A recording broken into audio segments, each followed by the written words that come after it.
నమస్తే, నేను జర్నలిస్ట్ శ్రీనివాస్. ఈరోజు న్యూస్ అనాలిసిస్లో ముందుగా విశాలాంధ్ర పేపర్లో వార్తలను చూద్దాం. ఆధారాలు లేకుండా ఆరోపణలు ఏంటి? ఈడీ తీరుపై సుప్రీంకోర్టు ఆగ్రహం వ్యక్తం చేసిందట. ఆధారాలు చెప్పుకుండా వ్యక్తులపైన ఆరోపణలు చేస్తున్నారు ఎన్ఫోర్స్మెంట్ డైరెక్టరేటు. ఏ ఆధారం లేకుండా, ఎట్లాంటి సాక్ష్యాలు లేకుండా ఎట్లా ఆరోపణలు చేస్తారంటే అట్లే చేస్తారు. అవి అక్రమ కేసులు కాబట్టి ఆధారాలు ఉండవు. అక్రమ కేసులు పెట్టేటోడికి ఆధారాలతోని సాక్ష్యాలతో పని లేదు కదా. అది అక్రమం అని వానికి తెలిసి పెట్టేటోడికి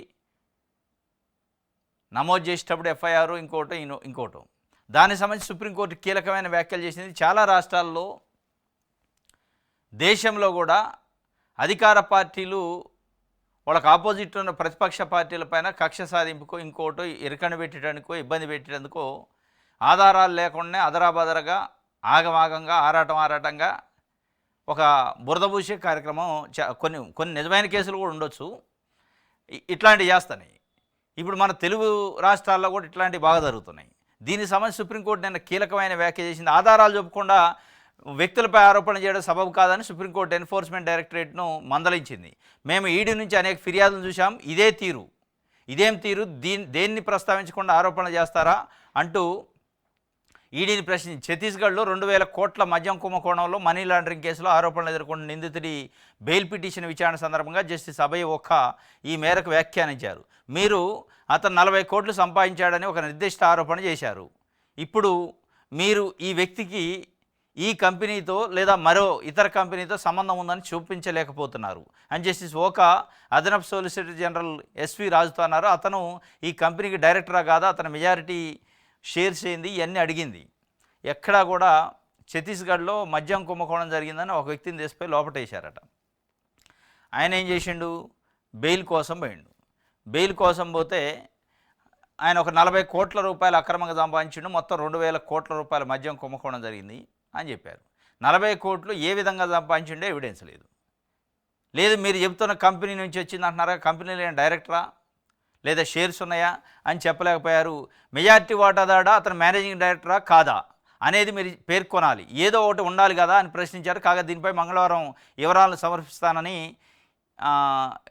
సోలిసిటర్ జనరల్ ధర్మాసనానికి హామీ ఇచ్చారట. ఒక వ్యక్తి ఒక కంపెనీని నియంత్రించాల్సిన అవసరం లేదు, ఆ కంపెనీతో అతనికి ఎలా సంబంధం ఉందో నేను ఆ స్టేట్మెంట్ ద్వారా చూపిస్తానని రాజు ధర్మాసనానికి తెలిపారు. మద్యం కుంభకోణానికి సంబంధించి ఛత్తీస్గఢ్ మాజీ ముఖ్యమంత్రి భూపేష్ బఘేల్ కుమారుడు చైతన్య బఘేల్ నివాసంపై 2 నెలల క్రితం ఈడీ దాడి చేసింది. ఉన్నతస్థాయి రాష్ట్ర అధికారులు, వ్యక్తులు, రాజకీయ నాయకులు ఈ కుంభకోణానికి పాల్పడారని, దీనిలో డిస్టిలర్ల నుండి దాదాపు 2000 కోట్లు లంచంగా తీసుకున్నారని, మరి దేశీయ మద్యం పుస్తకాలను విక్రయించారని ఈడీ ఆరోపించింది. ఏప్రిల్ 29న ఇదే విషయంలో జరిగిన మరో విచారణలో జస్టిస్ ఓకా, జస్టిస్ ఉజ్జల్ బోయన్లతో కూడిన ధర్మాసనం ఏమందంటే, దర్యాప్తు దాని సొంత వేగంతో సాగుతుంది, ఇది పూర్తయ్యే వరకు కొనసాగుతుంది. 3 ఛార్జ్షీట్లు దాఖలు చేశారు. మీరు ఆ వ్యక్తిని కస్టడీలో ఉంచడం ద్వారా వాస్తవంగా శిక్ష విధిస్తున్నారు, మీరు ఈ ప్రక్రియను శిక్షగా మార్చారు అని పేర్కొంది. వాస్తవం ఇది. ఇన్వెస్టిగేషన్ కోసం అరెస్ట్ చేస్తారు, రిమాండ్, కానీ అదే పెద్ద శిక్ష అయిపోయింది. ఇలా బయటికి రాకుండా ఇబ్బంది పెట్టే కార్యక్రమం. 2000 కోట్ల రూపాయల మద్యం కుంభకోణం జరిగిందా లేదు మనకు తెలియదు, కానీ సుప్రీంకోర్టుకి అయితే ఎవిడెన్స్ చూపించలేకపోయారు. 40 కోట్ల రూపాయలు అక్రమంగా సంపాదించినాడు. ఆ అక్రమ సంపాదన ఎక్కడి నుంచి వచ్చింది, ఏ కంపెనీ నుంచి వచ్చింది, లేదా ఆ కంపెనీలో ఈయన వాటాదారుడా, భాగస్వామ్య, ఈయన డైరెక్టరా, ఈయనకి ఏం సంబంధం ఆ కంపెనీతో చెప్పలేకపోయారట. అది ఈరోజు చెప్తున్నారట. మొత్తానికి ఆధారాలు లేకుండానే ఆరోపణలు, ఆధారాలు లేకుండా అక్రమ కేసులు అంటే పెడుతున్నారు. మరి ఏం చేస్తాం మనం? అది ప్రతి చోట ఉంది, అన్ని రాష్ట్రాల్లో. ఈవెన్ దేశవ్యాప్తంగా కూడా జాతీయ స్థాయిలో ఉన్న బీజేపీ పార్టీ ప్రభుత్వం కూడా ప్రతిపక్ష పార్టీలను ఇబ్బంది పెట్టే కార్యక్రమం ఆ రాష్ట్రాన్ని బట్టి, ఆ రాష్ట్రంలో ఉన్న పరిస్థితులు బట్టి ఉంది. ఇలా ప్రత్యక్షంగా మనం ఆంధ్రప్రదేశ్లో చూస్తున్నాం. ఆంధ్రప్రదేశ్లో ప్రతిపక్ష పార్టీ, అధికార పక్షి, ఈ 2 పార్టీలు కూడా ఒక విధంగా మోడీకి, అమిత్ షాకి సరెండరు. అది ఏ పార్టీ అని ఉన్నాయి. జగన్మోహన్ రెడ్డి ఉన్నప్పుడు తెలుగుదేశం ఉన్నప్పుడు జగన్మోహన్ రెడ్డి వైసీపీ పార్టీ. ఈ 2 పార్టీలు కూడా ఒకళ్ళ తెలకుండా ఒకళ్ళు దాగుడు మూతలాడి ఈ 2 కూడా సాగిలా పడుతున్నాయి ఢిల్లీకి. దాంట్లో డౌట్ లేదు. ఈ పోలవరమో, రాజధానో ఈ విషయాలపైన కంటే కూడా వీళ్ళ కేసులు, వీళ్ళ కుంభకోణాలు, వీళ్ళ భయం, వీళ్ళ భయపెట్టే విధానం అట్లుంది. ఈడీ, సిబిఐని చూపించి అది మనం చంద్రబాబు నాయుడు గారు మాటలు 2018లో చూసినాం. ఈడీ, సిబిఐని చూపించి నన్ను భయపెడతారా, ఇది చాలా పెద్ద పెద్ద మాటలు చెప్పిన. ఇక అట్లాంటివే దేశవ్యాప్తంగా జరుగుతున్నాయి. ఇది ఛత్తీస్గఢ్కి సంబంధించి. ఇంకోటి, ముఖ్యమంత్రి చంద్రబాబు నాయుడు గారు నిన్న తడిసిన ధాన్యం కొనుగోలు చేయాలి అని చెప్తుండు. ప్లస్ అకాల వర్షాలతోని పంట నష్టపోయిన రైతులు ఎవరైతే ఉన్నారో, కళ్ళాలలో పంట కొట్టకపోయింది, కళ్ళాల్లో తడిసిన ధాన్యం అట్లాంటిది ఉంటే వాళ్ళకి ఇమీడియట్లీగా ఈరోజు సాయంత్రం కల్లా పరిహారం వేయండు, తక్షణమే పరిహారం వేయాలండు. ఈ తక్షణమే పరిహారం వేయాలి. వాస్తవమే, పాపం అకాల వర్షాల్లో ఇబ్బంది పడ్డరు రైతులు, పంట నష్టపోయింది, కళ్ళ ముందే చేతికాడికి వచ్చిన పంట, నోటికాడికి వచ్చిన పంట కళ్ళ ముందే నీళ్ళల్లో కొట్టకపోయింది, వాస్తవం ఇది. కానీ దీనికి కారణం ఎవరు? ఇవాళ ముఖ్యమంత్రి చంద్రబాబు నాయుడు గారు రివ్యూ మీటింగ్ పెట్టిండు. ఈ రివ్యూ మీటింగ్ ఏదో ఒక వారం 10 రోజులు ముందు పెట్టి తక్షణమే కళ్ళాల్లో ఉన్న పంటను కొనుగోలు చేయాలి మన ప్రభుత్వం అని చెప్పుంటే, ఈ తడిసిందాకా ఆగి తక్షణమే అని ఇవ్వాలంటే ఏం సుఖం? తడవక ముందు తక్షణమే పంట కొనాలి అని చెప్పాల్సింది. అంటే పంట ప్రాణం పోయిన తర్వాత దానికి పరిహారం ఇచ్చే కార్యక్రమం కాకుండా పంట బతికున్నప్పుడే, పంట రైతు చేతిలో ఉన్నప్పుడే, వరదలోనో నెలలోనో కొట్టకపోకముందే కొని ఉంటే వాళ్ళు ఇవాళ నష్టపోయే అవకాశం లేకపోయేది. ఇది తక్షణము అనే కార్యక్రమం అప్పుడు తీసుకుంటూ పోయేది. దీనికి అసలు ఈ నష్టం జరగడానికి కారణం ప్రభుత్వం యొక్క నిర్లక్ష్యం. నష్టం జరిగిన తర్వాత మీరు ఇచ్చే పరిహారం ఎంత ఉంటుంది? వాళ్ళ పంట విలువ కంటే ఎక్కువ ఇవ్వలేరు, పంట విలువ కంటే సగం కూడా ఇవ్వలేరు. మీరు ఇచ్చే పరిహారానికి వాళ్ళు నష్టపోయిన దానికి సంబంధం ఉండదు, ఏ ప్రభుత్వం ఉన్నా. కాబట్టి మీరు ఈ తక్షణం ఏదో అప్పుడు ఇస్తే పోయేది, తక్షణం సాయం అందించాలి, పిడుగుపాటు మృతుల కుటుంబాలకు పరిహారం, తడిసిన ధాన్యం కొనుగోలు చేయాలి, అధికారులకు సీఎం చంద్రబాబు ఆదేశం. అకాల వర్షాలతో పంట నష్టపోయిన రైతులకు మంగళవారం సాయంత్రంలోగా పరిహారం అందజేయాలని ముఖ్యమంత్రి చంద్రబాబు నాయుడు అధికారులను ఆదేశించారు. పంట నష్టాన్ని వెంటనే అంచనా వేసి నష్టపోయిన ప్రతి రైతుకు ప్రభుత్వం నుంచి పరిహారం అందేలా చూడాలని స్పష్టం చేశారు. అంతేకాకుండా పిడుగుపాటుకు గురై చనిపోయిన 8 మంది రైతులు, 8 మంది బాధిత కుటుంబాలకు కూడా తక్షణమే ఆర్థిక సహాయం అందించాలి అని ఆదేశించారు. గత 2 రోజుల పాటు రాష్ట్రంలో కురిసిన వర్షాలపై సీఎం చంద్రబాబు సోమవారం సచివాలయంలో వ్యవసాయ విపత్తుల నిర్వహణ అధికారులతో సమీక్షించారు. ప్రభుత్వ సేవలని వాట్సాప్లోనేనట. మరి ప్రభుత్వ సేవలని వాట్సాప్లో ఈ గవర్నెన్స్ ఉన్నాక రైతుల పంట రోడ్ల మీద ఉంది, కళ్ళాలలో ఉంది, ఇమీడియట్లీ కొనాలి, తక్షణమే కొనేదానికి ఆదేశాలు ఇవ్వాలని కనీసం మరి ముఖ్యమంత్రి గారు అప్పుడు స్పందించలే. అంతా అయిపోయాక వచ్చి స్పందించదు. నష్టపోయిన తర్వాత జరగాల్సిన నష్టం జరిగాక మీరు తక్షణం ఇస్తేంది, ఇంకా 4 రోజులు ఆగితేంది. అంచనా ఏమంటుండు? మీరు వేసే అంచనాలకి అక్కడ జరిగిన అంచనాకి సంబంధం ఉండదు. ఏమిస్తారు పరిహారం? ₹1,00,000 నష్టం జరిగితే 25,000 ఇస్తారు, మేము ఇచ్చినమంటారు. అదే పంట వాళ్ళు తడవకముందే కొని ఉంటే లక్ష వచ్చాయి కదా. ఇంకోటి ఒక జిల్లానే తీసుకుంటే అసలు వీళ్ళు ఆదేశాలు ఎట్టున్నాయంటే, ప్రభుత్వం 1,68,00,000 టన్నులు ధాన్యం కృష్ణా జిల్లాలో పండిందట. ఎన్టీఆర్ కృష్ణా జిల్లాలో పండితే 50,00,000 టన్నులకే కొనడానికి పర్మిషన్ ఇచ్చిందట సివిల్ సప్లై డిపార్ట్మెంట్. అంటే మిగతా మరి 1,10,00,000 టన్నులు ఎవరు కొనాలి? అది రోడ్ల పాలు కావాలన్నా, వరద పాలు కావాలన్నా, నీళ్ళ పాలు కావాలన్నా? అట్లాంటి విషయాలలో తక్షణం స్పందించే పోయేది. పండిన పంటకి కొనేదానికి సంబంధం లేకుండా ఉంటే, కళ్ళల్లో రోడ్లలో నీళ్ళ పాలు అవుతుంటే కళ్ళు అప్పగించి చూసి ఇవాళ తక్షణమే సాయం అందించాలంటే మీరు ఇచ్చే సాయం కంటే వాళ్ళు పండించిన పంటకు విలువ ఎక్కువ ఉంటుంది. కానీ తక్షణం ఏదో తడవక ముందు ఉంటే బాగుండేది. రైట్.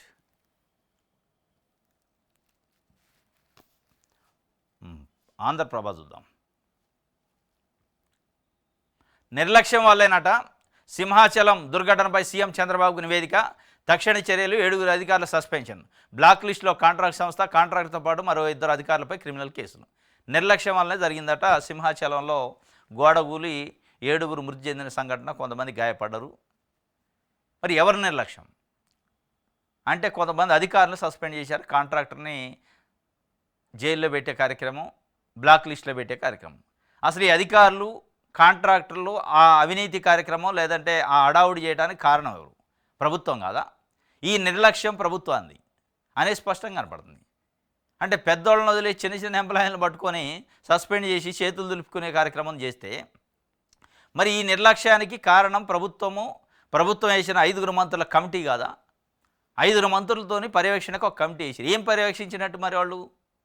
మరి వీళ్ళకి అంతా హంగామా, పోలీసు, రెవెన్యూ, ఎండోమెంట్ ఆఫీసర్లు చుట్టూ మంది మార్బలం, 5 మంత్రులు హడావుడి చేశారు. ఏం చేసినట్టు వీళ్ళు పోయి మరి ఈ కమిటీ పంతనమైన దాని మీద ఏం చర్య ఉంది? ఈ కమిటీ ఏం అడిగింది, ఏం చూసింది, ఏం పర్యవేక్షించింది?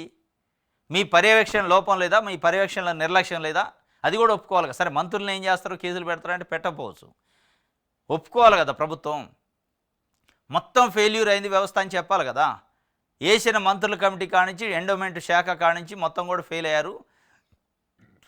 ఫెయిల్ కావటం వల్లనే ఇవాళ 7 ప్రాణాలు గాలిలో కలిసిపోయినాయి. దానికి కారణం ప్రభుత్వం నిర్లక్ష్యం అని చెప్పాలి. చెప్పట్లే, కింద ఉన్న కాంట్రాక్టర్తోనే ఎంప్లాయీస్ దండ అనే కార్యక్రమం చెప్పారు. ఇది మొత్తానికైతే వాళ్ళని సస్పెండ్ చేశారంటే అధికారుల పైన కూడా కేసులు పెట్టారట, క్రిమినల్ కేసులు.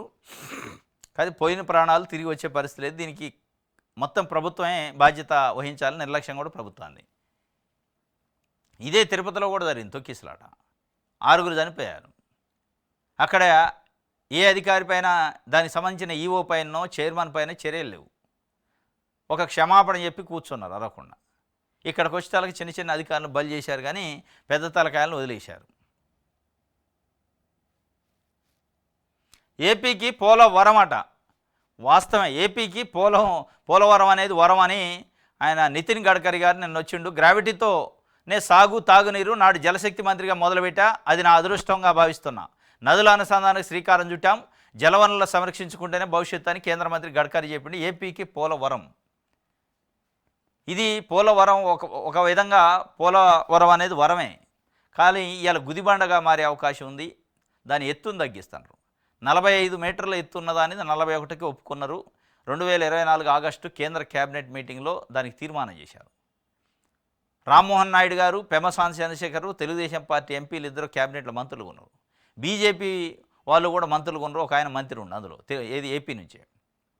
వీళ్ళు ముగ్గురు సమక్షంలోనే 45 కాదు 41 చేస్తానో ఎత్తు తగ్గిస్తానో అంటున్నాడు. పోలవరం వరమే 45 ఉంటే, కానీ 45 నుంచి 41కి తగ్గిస్తే పోలవరం వరం కాదు, గుదిబండ. పోలవరం అనేది ఒక శాపం ఆంధ్రప్రదేశ్కి. కట్టినట్టే ఉంటుంది, కనపడిద్ది, కానీ ఏమి నీళ్ళు రావు, దాని ఫలితం ఆ స్థాయిలో ఉండదు. అది నితిన్ గడ్కరీ చెప్తుండు. కానీ దానికి కారణం ఎవరు ఎత్తు తగ్గటానికంటే జగన్మోహన్ రెడ్డి పాపం అంటారు. సరే పాపం జగన్మోహన్ రెడ్డిది ఒకవేళ అయ్యే ఉండొచ్చు. 2024లో ఆయన ముఖ్యమంత్రి లేడు, ఆయన ఎంపీలు లేరు, ఆయన క్యాబినెట్లో లేడు, ఉన్నది మీరు. అయినా తగ్గించారు. ఒకవేళ ఆయన గతంలో ఒప్పుకున్నట్టు దాన్ని అమైండ్ చేయొచ్చు కదా. జగన్మోహన్ రెడ్డి చేసిన కార్యక్రమాల్లో చాలా విషయాలని అమైండ్ చేశారు. ఇప్పుడు మద్యమేమో ఉంది, లిక్కర్ గవర్నమెంటు స్థాయిలోనే గవర్నమెంట్ అమ్మేది జగన్మోహన్ రెడ్డి ఉన్నప్పుడు. దాన్ని తొలగించారు, ప్రైవేట్ వాళ్ళకి చెప్పారు. తెలుగుదేశం పార్టీ నాయకులు కూడా కొంతమంది సిండికేట్ అయ్యి షాపులు తీసుకున్నారు. దీన్ని మార్చినప్పుడు దాన్ని ఎందుకు మార్చకూడదు? ఎత్తును కూడా, పోలవరం ఎత్తు కూడా ఒకవేళ నిజంగానే జగన్మోహన్ రెడ్డి 41 మీటర్లకి ఒప్పుకున్నాడు. ఆ ఒప్పుకున్న దాన్ని సరిచేసే శక్తి ఇవాళ మీలో ఉంది కదా. కేంద్రంలో భాగస్వామి మీరు, ఎన్డీఏ కూటమి ఉన్నారు. ఎందుకు చేయలేకపోయారంటే అంతే. ఇక పాపం ఆయన చేతి మీద ఆయన మీద నెట్టేయాలి, మనం పబ్బంగా గడుపుకోవాలా. రైట్, ఇది ఆంధ్రప్రదేశ్ సంబంధించి దిశ చూద్దాం. రైట్, అంతర్మదనం రాష్ట్రంలో పూర్వ విభాగానికి వచ్చేది ఎలా? వైసీపీ అధినేత జగన్ మల్లగుల్లాలు బీజేపీకి అనుకూల చేతులుగా మారే వ్యూహం. ఎస్సీ ఎస్టీ బీసీ ముస్లిం మైనార్టీలను దరిచేర్చుకునే ఎత్తుగడ ఫలించే ఎస్సీ ఎస్టీ ముస్లిం మైనార్టీలను దరిచేర్చుకునే ఎత్తుగడ ఫలించేనా? క్యాడర్లో ఉత్సాహం నింపేందుకు కార్యాచరణట. అంతర్మదనం మొదలైందట వైఎస్ఆర్సీపీలో. ఒకవైపు ముఖ్యమంత్రి చంద్రబాబు నాయుడు గారు ఆయన మొత్తానికే కూకటి వేళ్లతో పెకిలించాలి వైఎస్ఆర్సీపీ పార్టీని, జగన్మోహన్ రెడ్డిని రాజకీయంగా అని చూస్తాడు. దానికోసమే కడపలో మే 27, 28, 29లో మహానాడు పెట్టిండట. కడప నుంచే ఏదైతే కంచుకోట కడప అనేది వైఎస్ ఫ్యామిలీకి, ఆ కంచుకోటనే బద్దలు కొట్టే కార్యక్రమం తెలుగుదేశం పార్టీ చేయబోతుంది. కడప పైన గురి పెట్టారు, వైసీపీకి టార్గెట్ పెట్టారు, వైసీపీని టార్గెట్ చేశారు అనేది. ఒకవైపు ఆయన ముఖ్యమంత్రిగా చేస్తాను, ఎందుకంటే పోయినసారి కుప్పంలో చంద్రబాబు నాయుడు గారిని ఓడించాలనే టార్గెట్ జగన్మోహన్ రెడ్డి పెట్టిండు, వై నాట్ 175 అని. కాబట్టి ఇప్పుడు జగన్మోహన్ రెడ్డికి ఉన్నది 11 స్థానాలే.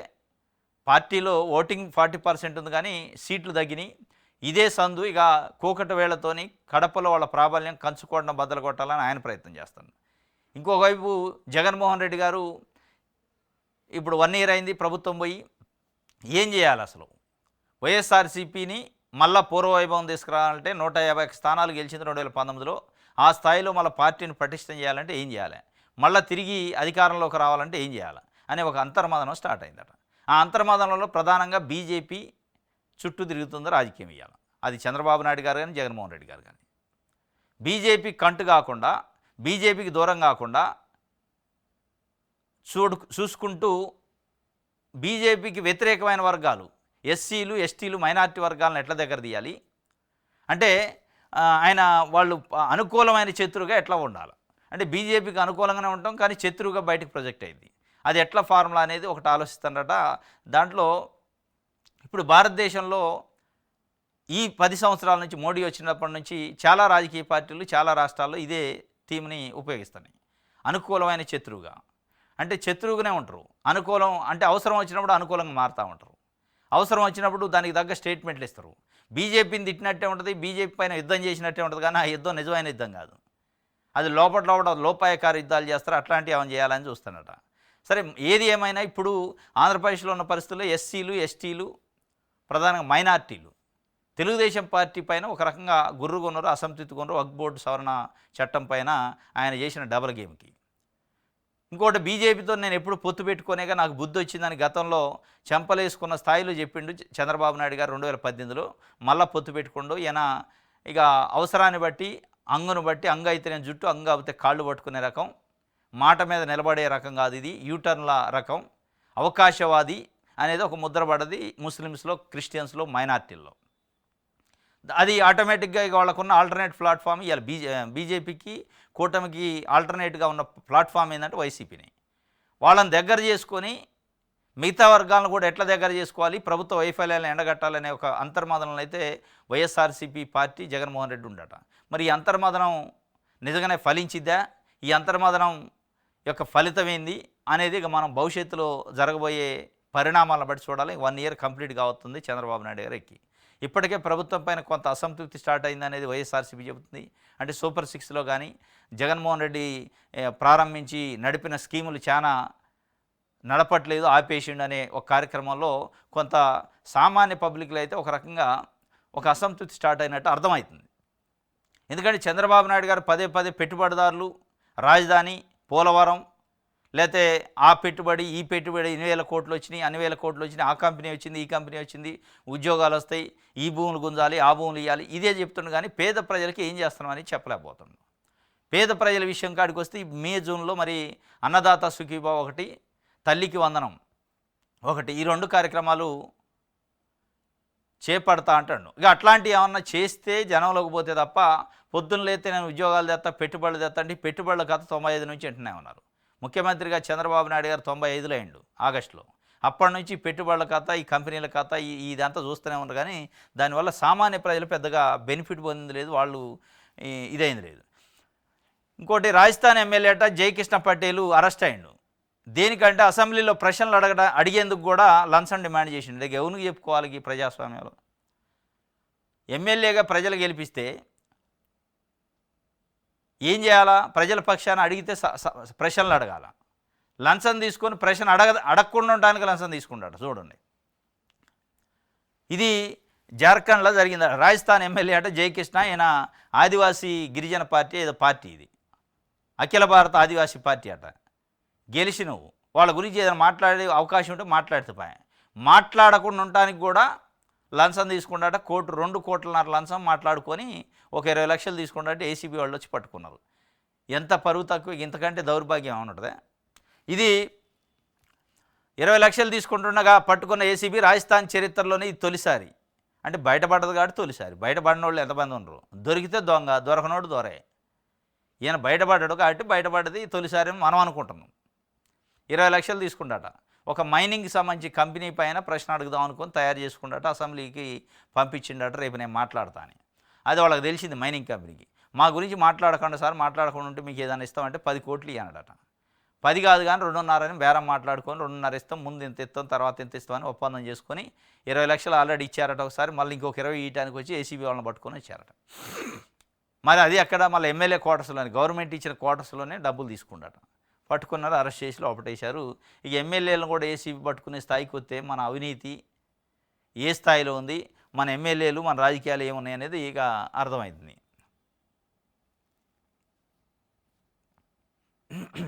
కేశినేని బ్రదర్స్ వారు పీక్స్కి పోయిందట. లిక్కర్ స్కామ్లో నిందితులతో తమ్ముడికి లింకులు అంటూ అన్న ఆరోపణలు, ఉత్త చెత్త కట్టిపెట్టు అంటూ అన్నకు తమ్ముడు కౌంటరు.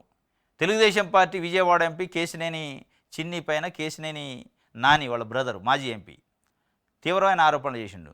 గత వారం 10 రోజులు వాళ్ళిద్దరి మధ్య కోల్డ్ వార్ నడుతుంది. ఆ వారు ఏ స్థాయికి పోయిందంటే ఇప్పుడు జరుగుతున్న మద్యం కుంభకోణం స్కామ్లో ఎంక్వైరీలో ఈయన కూడా ప్రధాన పాత్ర ఉంది. ఆయన్ని ఆయన భార్యను కూడా ఇన్వెస్టిగేషన్ చేస్తే అసలు కథలన్నీ బయటకు వస్తాయి అంటాడు. ఇప్పుడు ఏం చేద్దో చూడాలి తెలుగుదేశం పార్టీ గవర్నమెంట్. మరి వాళ్ళ ఎంపీ పైన ఆరోపణలు వచ్చినాయి, నిజంగానే చేస్తుందా లేదు తప్పది. ఇక అన్నది కేసినేని నాని కాబట్టి వేరే పార్టీ కాబట్టి మేము పట్టించుకోము, మాకు కావాల్సింది కేవలం వైఎస్ఆర్సీపీలో ఉంటేనే ఉంటుందని చెప్తారా చూడాలి. మరి వచ్చే నెలలో తల్లికి వందనం, రెవెన్యూ మంత్రి అనగాని వెల్లడి, అన్ని హామీలు నెరవేరుస్తామనడం అని స్పష్టీకరణ, రాయలసీమ అన్న అడ్డా అని నందమూరి బాలకృష్ణ అంటాడు. హిందూపురంలో పలు అభివృద్ధి కార్యక్రమాల ప్రారంభం, వచ్చే నెలలో తల్లికి వందనం అంటే ఈ నెలలోనే రైతు భరోసా. మరి అది ఎంతమందికి ఇస్తారు ఏం కథ చూడాలి. ఆంధ్రజ్యోతి చూద్దాం. రైట్. ఇన్ఛార్జీఓ సహా 7గురిపై వేటు, సింహగిరి గోడ దుర్ఘటనలో త్రిసభ్య కమిటీ సిఫార్సులకు ఆమోదం, సస్పెండ్ అయిన వారిలో దేవస్థానం ఏపీడీడీసీ ఇంజనీర్లు, కాంట్రాక్టర్పై క్రిమినల్ చర్యలు, బ్లాక్ లిస్టులో కాంట్రాక్ట్ సంస్థ, సచివాలయంలో సీఎంను కలిసిన ముఖ్య కార్యదర్శి సురేష్ కుమార్. ఇది వేటు పడ్డదు కానీ అందరినీ వదిలేసి కొంతమందిని వేటేశారు. రైట్. సాయంత్రంలోగా సాయం అందించాలి, వర్షాలు వడగళ్లతో పంట నష్టపోయిన రైతులకు నేడు పరిహారం, పిడుగుపాటు బాధిత కుటుంబాలకు వెంటనే నష్టాన్ని అంచనా వేయండి, సాయంత్రంలోగా సాయం అందించాలి. ఈ సాయం అందించాలని సాయంత్రంలోగా అని చెప్పే బదులు సాయంత్రంలోగా పంటలని కొనాలని వాళ్ళు చెప్పుంటే ఇంత నష్టం జరగకపోయేది. పంటలు మొత్తం నీళ్ళలో కొట్టకపోయిన దాకా ఈ సాయంత్రంలోగా పరిహారం చెల్లించాలంటే నష్టపోయిన తర్వాత ప్రాణాలు పోయితే పరిహారం ఇచ్చేయింది లేకపోతుంది. ఇదొకటైతే ఆంధ్రజ్యోతి ఒక భజన వార్త రాసింది. మళ్ళీ 90 సీఎం అట, మంత్రులతో లంచ్ భేటీలకు శ్రీకారం, తొలి సమావేశంలో ఆనము, అనిత, కొండపల్లి, వాసంశెట్టి. ఆయా జిల్లాల సమస్యలపై చర్చ, కేడర్ ఫిర్యాదుల్లో నిజాలుంటే ఎమ్మెల్యేలతో మాట్లాడండి, అవసరం అనుకుంటే నా దృష్టికి తేండి. ఇక నెలకు 2 నుంచి 3 లంచ్ భేటీలు ఉంటాయట. మళ్ళీ 95 సీఎం అయిందట. మరి ఏం కనపడదో 95 సీఎం అని ఆంధ్రజ్యోతి తెలియదు కానీ 95 సీఎం అంటే చాలా కోణాలు ఉన్నాయి అందులో. 95లో ఎన్టీ రామారావు గారిని దింపేసి ముఖ్యమంత్రి అయింది, ఆ సీఎం. 95లో మరి ఇంకా చాలా కార్యక్రమాలు చేశారు, ప్రజల వద్దకు పాలనని ఇట్లాంటివి చేశారు 95 ముఖ్యమంత్రి ఆ సందర్భంలో. మరి ఏ కార్యక్రమం దృష్టిలో పెట్టుకొని మళ్ళీ 95 సీఎం అయింది అంటుండు. మంత్రులతో లంచ్ భేటీలు అయినాయట. మంత్రులతో లంచ్ భేటీలు అయితే సమస్యల పరిష్కారం కాదు, ప్రజలతో కావాలి. ప్రజలతో మమేకమై ప్రజల బాధలు తెలుసుకుంటే తప్ప మంత్రులతో లంచ్ భేటీలు అయితే మంత్రులు ఏం చెబుతారు, అంత బాగుంది సార్, నెంబర్ 1 ఉంది, మీరు రాజు లెక్క ఉన్నారు, మిమ్మల్ని ప్రజలు మస్తు అనుకుంటున్నారు అంటారు. దాంతో రాదు. విషయం ఏంటంటే పర్ఫెక్ట్గా ఉండాలంటే ప్రజలతోనే ఉండాలి. ప్రజలతో లంచ్ భేటీలో ప్రజలను కలవటం, ప్రజలతో మాట్లాడటం, ప్రజల్లో మమేకం అయితే తెలుతాయి తప్ప 95 సీఎం అని 30 ఏళ్ళు వెనక్కి తీసిపోయి ఆయనే నేను 20 ఏళ్ళు ముందు చూపు చూస్తా విజనరీ ముఖ్యమంత్రి అంటాడు. వీళ్ళే వెనక్కి తీసిపోతాను. 95 ఎప్పుడు పోయింది, 30 ఏళ్ళు అయింది. చంద్రబాబు నాయుడు గారు ఇవాళ 75 సంవత్సరాలు, ఆయన 40 సంవత్సరాలు తీసిపోతాను, 40-45కి. నేను ఇవాళ ఉన్న దానికి 20 సంవత్సరాల ముందు ఆలోచిస్తా, వెనక్కి ఆలోచించడని ఆయన చెప్పా. మరి మీరు వెనక్కి తీసిపోతున్నారు. మరి ఆ 95 కథ చాలా ఉన్నాయి. ఎన్టీఆర్ని దింపేసిండు బలవంతంగా ముఖ్యమంత్రి అయినానికి చాలా ఆరోపణలు అవన్నీ ఎందుకు గుర్తు చేస్తారు మళ్ళీ? మరి ఆయనకు తెలిసి రాస్తారా తెలియక రాస్తారో తెలియదు కానీ ఇది ఒక వార్త. ఇంకోటి, ఎర్రకోట ఒక్కటే అడుగుతున్నారేం, మొఘల్ వారసురాలను ప్రశ్నించిన సుప్రీము పిటిషన్ కొట్టివేత. ఎర్రకోటను తనకు అప్పగించాలని మొఘల్ చక్రవర్తులు వారసురాలు చేసిన అభ్యర్థనను సుప్రీంకోర్టు తోసిపుచ్చింది. చిట్ట చివరి మొఘల్ చక్రవర్తి బహదూర్ షా జాఫర్ II మునిమానవుడు బేదర్ భక్త భార్య సుల్తానా బేగం దాఖలు చేసిన పిటిషన్పై దిగ్భ్రాంతికి గురైన సిజేఐ జస్టిస్ సంజీవ్ ఖన్నా, ఎర్రకోట మాత్రమే ఎందుకు, ఫతేపూర్ సిక్రీ, తాజ్మహల్ను ఎందుకు అడగలేదు, మీరు దీని గురించి వాదించాలనుకుంటున్నారా అని ప్రశ్నించారు. పిటిషన్ను కొట్టేశారు. సుల్తానా బేగం ప్రస్తుతం కలకత్తా సమీపంలో ఔరాలో నివసిస్తున్నారంటే ఎర్రకోటకు అసలైన యజమానులైన మొఘల్ చక్రవర్తుల ప్రత్యక్ష వారసురాలని అనే కారణంతో దాన్ని తనకు అప్పగించాలని ఆమె డిమాండ్ చేసింది. అది మాదే, మాకు ఇవ్వండి అన్నదట. ఏంటిది ఎర్రకోట? ఏంది మరి, అది ఏమైనా అరటి పండు అనుకుందా, యాపిల్ పండు అనుకుందా, అది మాదే, మాకు ఇవ్వండి అని చెప్పిందట. అని ఎక్కడ వేసింది మళ్ళీ పిటిషన్? సుప్రీంకోర్టు ప్రధాన న్యాయమూర్తి ధర్మాసనం ముందు కేసు వేసిందట. ఆమె 9-10 ఏళ్ళ నుంచి కొట్లాడుతుంది. ఇప్పుడు ఢిల్లీ సుల్తాను చివరి సుల్తాన్కు సంబంధించి ముని మనవడు బహదూర్ షా జాఫర్ II అని అప్పట్లో 1857లో ఢిల్లీ సుల్తాన్లో లాస్ట్ ఓడాడు. వాళ్ళ ముని మనవడు భార్య అట సుల్తానా బేగం. నేను ఆయన వారసురాలని ఎర్రకోట మాదే ఇయ్యండి అంటుందట. ఎర్రకోట మాదే అంటే ఇయ్యటానికి అదే యాపిల్ పండ అట్టి పండ కోసియటానికి అని సుప్రీంకోర్టు ఎర్రకోట ఒకటేం కర్మ, ఫతేపూర్ సిక్రీ అని తాజ్మహల్ కూడా మీదే అనపోయినవా, అది ఎందుకు వదిలేసినా అని అడిగి ఎటకారంగా అడిగేసి కొట్టేసిందట కేసు. దీన్ని చూశాక రేపు మాపు తెలంగాణలో నయీం అనేటోడు 2017 ఆ ప్రాంతంలో కేసీఆర్ ఉన్నప్పుడు ఎన్కౌంటర్ అయ్యిండు. వాని ముని మనవడో లేకపోతే మనవడో ఒక 15 ఏళ్ళు 30 ఏళ్ల తర్వాత వచ్చి నయీం ఆస్తులు చాలా అటాచ్ చేసింది ప్రభుత్వం. అవి మాయే ఇయ్యండి అన్నా ఆశ్చర్యం లేదు. ఇది అదే కథ ఉంది. ఎర్రకోటన అదే అన్నదట, ఇయ్యాలేగా ఏమంటే కొట్టేసింది కోర్టు.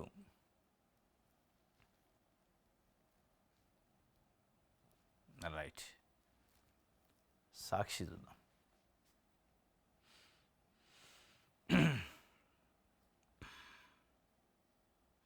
కుంభకోణం కనికట్టు, బాబే మద్యం సామ్రాటు, మద్యం అక్రమ కేసు కుట్రకు మరింత పదును, బాబు ట్రేడ్ మార్క్ డైవర్షన్, అదిగో పులి ఇదిగో తోక అంటూ ఎల్లో మీడియా కోరస్సు. మద్యంతో సంబంధం లేని వ్యక్తులను ఇరికించే కుట్ర, చెప్పని విషయాలు చెప్పినట్టుగా రిమాండ్ రిపోర్ట్లో అభూత కల్పనలట. బాబే మద్యం సామ్రాట్ అట కుంభకోణం కనికట్టేంది. అసలు ఇది కుంభకోణమా అసలు కోణం ఏందనే విషయంలో సాక్షి పేపర్ కోరత రాసింది. అసలు కోణం ఏంటంటే అదిగో పుది ఇదిగో తోక తప్ప అడేం ఉండదు. ఇప్పుడు నేను ఛత్తీస్గఢ్లో ఇదే మద్యం కుంభకోణం ఇట్లాంటిది, ఏ ఆధారాలు లేకుండా ఎట్లా కేసులు పెట్టారు అని చివాట్లు పెట్టింది సుప్రీంకోర్టు. మళ్ళా ఏడ కూడా మరి అదే అయితే చివరికి నిజంగానే ఏదైనా నిజం ఉందా ఇందులో, అసలు కోణం ఏంది, ఆ కోణంలో నిజమైన కోణమా అబద్ధం కోణమా, కావాలని ఇరికిచ్చే కోణమా, దీంతో ప్రజలకు ఏమైనా లాభమా రాష్ట్రానికి ఏమైనా లాభమా అనేది భవిష్యత్తులో తెలియదు. ఇది సాగి సాగి సాగి సాగదీసి ఏమి ఉండదు. ఇది ఇన్వెస్టిగేషన్ ఖర్చులు దండగా అయితే తప్ప దీంతో ఇట్లాంటి దాంతో ఏ ప్రభుత్వం అన్నా ఈ ఇన్వెస్టిగేషన్ ఖర్చు దండగా. వాళ్ళని రాజకీయంగా మీరు ఇబ్బంది పెడితే పెట్టచ్చు, కానీ రాష్ట్రానికి ప్రజలకు వచ్చే ఖజానాకు వచ్చే ₹1 లేదు, చిల్లిగా రాదు. రైట్, కోర్టుకే అబద్ధాలు చెప్తారా, మా ముందు ఉంచిన అఫిడవిట్లన్నీ తప్పుడువే, పోలీసులపై హైకోర్టు ధర్మాసనం మండిపాటు, ఎవరైనా ఇవ్వండి అని అన్నీ తేలుస్తామని వ్యాఖ్య, ఈ మొత్తం వ్యవహారంలో తుది విచారణ జరుపుతాం, ఆలోపు పోలీసులు ఏమైనా చేయొచ్చు, సీసీ ఫుటేజ్ హార్డ్ డిస్కులను సీల్డ్ కవర్లో భద్రపరచండి, తదుపరి విచారణ జూన్ 12కు వాయిదా 17కు వాయిదా. Social media activist Varra Ravinder Reddy అక్రమ నిర్బంధం కేసు, తాజాగా సీసీ ఫుటేజ్లో అడ్డంగా దొరికిన పోలీసులు నవంబర్ 8వ తేదీనే రవీందర్ రెడ్డిని అదుపులో తీసుకున్న వైనం, కానీ 10వ తేదీన అదుపులో తీసుకున్నట్టు హైకోర్టులో అఫిడవిట్ వేశారట. సీసీ ఫుటేజ్లను పరిశీలించింది, వాస్తవాలు తేల్చిన కోర్టు. వర్రా రవీందర్ రెడ్డి అని అక్రమంగా నిర్బంధించారని వాళ్ళ భార్య పిటిషన్ వేసింది. నవంబర్ 8 రోజు ఇంటి నుంచి తీసిపోయారంటే లేదు నవంబర్ 10 రోజు మేము అరెస్ట్ చేసినాం అని చెప్పారు. ఆ సీసీ ఫుటేజ్ కథ ఏందో బయట తీసారండి అంటే లేదని, కొద్ది రోజులు అదని ఇదని మభ్య పెట్టారు. కోర్టును కూడా తప్పుదోవ పట్టియటాన్ని చూశారు. సీసీ ఫుటేజ్ పని చేయలేదని, లేదని, ఇదని, అదని చివరికి కోర్టు మెడలు బట్టి ఒప్పించింది, తీసుకొని వచ్చారు. ఆ ఫుటేజ్ చూస్తే నవంబర్ 10 కాదు మీరు అరెస్ట్ చేసింది, 8 రోజు పోలీస్ స్టేషన్లో తీసుకొచ్చి నిర్బంధించారన్నట్టు ఆధారం ఉంది కదా, ఏంది కథ అని అడిగిందట. మొత్తం అందుకే మీరు అబద్ధాలు కోర్టుకే అబద్ధాలు చెబుతారా, మొత్తం ఎవరన్నా ఇవ్వండి అన్నీ తేలుస్తాం మీ సంగతి ఏందా అన్నదట. అంటే ఇప్పుడు చట్టాన్ని కాపాడాల్సిన పోలీసులే కోర్టులతోని చివాట్లు పడాల్సిన పరిస్థితి, అబద్ధాలు చెప్పే పరిస్థితి ఉంటే ఎవరికి చెప్పుకోవాలిగా. చట్టం ఏమన్నా చట్టాన్ని తప్పుదోవ పట్టిస్తానో, చట్టానికి అబద్ధాలు చెబుతానో, లేకపోతే చట్టం అమల్లో ఇబ్బందులు పెడతానో, అక్రమ కేసులు పెడుతున్నా వాటిని నిరోధించాల్సిన పోలీస్ శాఖ, వాళ్ళ నుంచి కాపాడాల్సిన పోలీస్ శాఖే అబద్ధాలతోని అక్రమ కేసులు అవినీతితోని అక్రమ కేసులు పెడుతుంటే, కోర్టులు మొట్టికాయలు వేస్తుంటే కూడా ఇంకా కూడా బుద్ధి రాకపోతేట పోలీస్ యంత్రాంగానికి. ఇది మామూలు కేసా? నవంబర్ 8 రోజు మీరు నిర్బంధించారు, 8 రోజే తీసిపోయినాం అంటే అయిపోయేది, కానీ నవంబర్ 10 రోజు మేము అరెస్ట్ చేసినామని చెప్పారు. ఎందుకు ఆ రీజన్ అయింది? ఆ 2 రోజులు వేధించారు. నువ్వు 24 అవర్స్లో మేజిస్ట్రేట్ ముందు ప్రొడ్యూస్ చేయాలి కదా, ఎందుకు చేయలేదని క్వశ్చన్ వద్దని, లేదు మేము నవంబర్ 10నే చేసినాం, నవంబర్ 8 కాదని చెప్పారు. దాంట్లో అడ్డంగా దొరికిపోయారు. అకాల వర్షాలతో నష్టపోయిన రైతులకు అండగా నిలవాలి, క్షేత్రస్థాయిలో పర్యటించి రైతులను పరామర్శించండి, వారిని ఆదుకునేలా ప్రభుత్వంపై ఒత్తిడి తీసుకురాలు, వైఎస్ఆర్సీపీ నాయకులకు వైఎస్ జగన్ ఆదేశం జారీ చేసిండు. అకాల వర్షాలతో నష్టపోయిన రైతులకు అండగా ఉండాలని వాళ్ళ పార్టీ క్యాడర్కి చెప్పిండు. ముంచేస్తున్న నిర్లక్ష్యమే అన్నదాతలను నిండా ముంచిన కూటమి సర్కారు, వర్షాలుంటాయని ఐఎండీ ముందే హెచ్చరించినా పట్టించుకోని ప్రభుత్వం, ముందుగానే ధాన్యం కొని ఉంటే ముప్పు తప్పేదంటున్న కర్షకులు, పంట నీట మునిగి కన్నీరు మున్నీరు అవుతున్న రైతులు, కానీ మృతుల కుటుంబాలకు పరిహారం ఏంటని మొత్తం మునిగాక చెబుతుండు. రంగు మారిన ధాన్యాన్ని కూడా కొనాలంటుండు. రైట్, కుంభకోణం కాదు ఇది అసలు కోణం, ఏది నిజము అని చెప్పి ఒక వార్తను రాసింది. అంటే చంద్రబాబు నాయుడు గారు ఉన్నప్పుడు ఎట్లా ఉండేది, మద్యం ధరలు, డిస్టిలరీ ప్రైవేటు వ్యక్తులు ఎట్లా అమ్మేది, ఇవన్నీ చెప్తున్నా.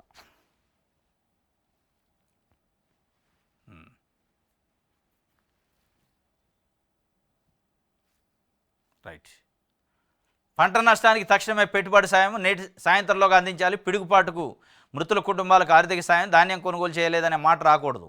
అకాల వర్షాలపై సమీక్షలో ముఖ్యమంత్రి చంద్రబాబు నాయుడు ధాన్యం కొనుగోలు చేయలేదనే మాట రాకూడదు. వచ్చా ఆ మాట రాబట్టే కదా ఇవాళ మీరు తక్షణమే స్పందించాలి, తక్షణమే పరిహారం ఇవ్వాలనేది ఎందుకు రైతులు తిట్టుకుంటున్నారు. తక్షణమే కొనుంటే మాకు ఈ బాధ ఉండపోయేది. మునిగిన తర్వాత వచ్చి తక్షణమే సాయం అంటుండే ఇదేం కథ, మునక్క ముందు ఎడిపోయిండు అని చెప్పి అది రాకుండా ఉండడం కోసం సాయంత్రం కళ్ళు ఇవ్వాలని చెప్తుండు. ఎంత నువ్వు చెప్పినా ఆడ జరిగే నష్టం జరిగింది, జరుగుతున్న ప్రచారం జరుగుతుంది.